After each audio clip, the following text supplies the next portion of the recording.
returning to assist the emergency department during COVID-19 and helping families cope with the grief of losing a child. As Singapore commemorates Nurses' Day, Shalin Sia speaks to two nurses about what their profession means to them. It was at the height of the pandemic in 2020 when then outdoor adventure instructor Ling returned to the emergency department.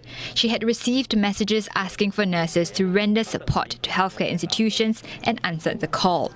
That restarted her nursing journey, which first began 11 years ago. It feels like coming back home. I left here like 3 years ago, thinking that I will always come back, just don't know when. I think the pandemic just like, oh, it's the time to come back to nursing, to like care and like to help people.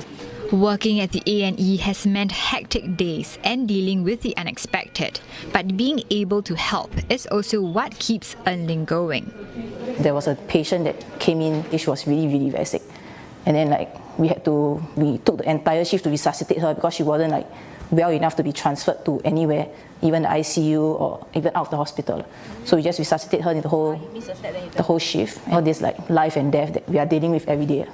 And death is something this neonatal nurse also faces regularly, as some premature babies don't survive.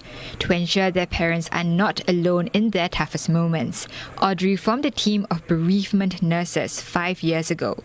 In Asia culture, we are just a bit more conservative when it comes to death, and a lot of times these parents just silently, they'll just go through this grief by themselves. So I thought, why not we bring this in, support the parents throughout, just provide them with the maximum care that we can to walk them through this very painful journey. As part of the process, the team provides families with these hand-sewn outfits called angel gowns. We will dress baby up with these little gowns just before they go.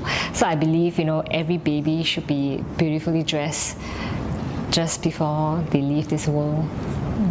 It's something that's very meaningful for the parents. So I remember this baby, for some reason, the parents couldn't come in when the child was going to go. So we dressed her up in a beautiful dress. We held her up in her incubator. My team stood around the incubator while she slowly passes on. Audrey is now working towards her next vision, to extend the bereavement team support to all pregnancy losses in the hospital.